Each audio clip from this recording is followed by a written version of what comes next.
کوئی شخص کسی شخص کو سلام پہنچانے کو کہے تو درمیان والا شخص اس تک سلام کیسے اور کب تک پہنچے، کیسے پہنچے؟ ٹھیک ہے، آپ پہنچا سکتے ہیں کہ فلاں نے آپ کو سلام پہنچے۔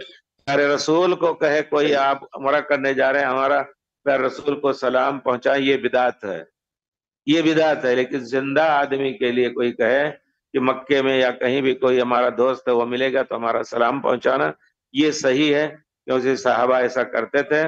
اور جب وہ آدمی جس کو سلام پہنچایا جائے وہ کہے وعلیک وعلیہ السلام، تمہارے اوپر بھی سلام ہو اور جنہوں نے میرے لیے سلام بھیجا ہے ان پر بھی سلام ہو۔ لیکن پیارے رسول کو سلام بھیجنے والا خود بدعتی اور پہنچانے والا بدعتی، علماء نے اس کو غلط کہا ہے۔ صحابہ کرام ایسا ہرگز نہیں کرتے تھے۔ دنیا میں کہیں بھی آپ رہیں، پیارے رسول پر سلام بھیجیں اور سلام فرشتے لا کر کے پیارے رسول کو پہنچاتے ہیں۔ ان للہ ملائکۃ سیاحین یبلغونی سلام امتی، گشتی فرشتے اللہ نے رکھے ہیں، کندھوں کے سلام میں جلا کر کے پہنچاتے ہیں فرشتے۔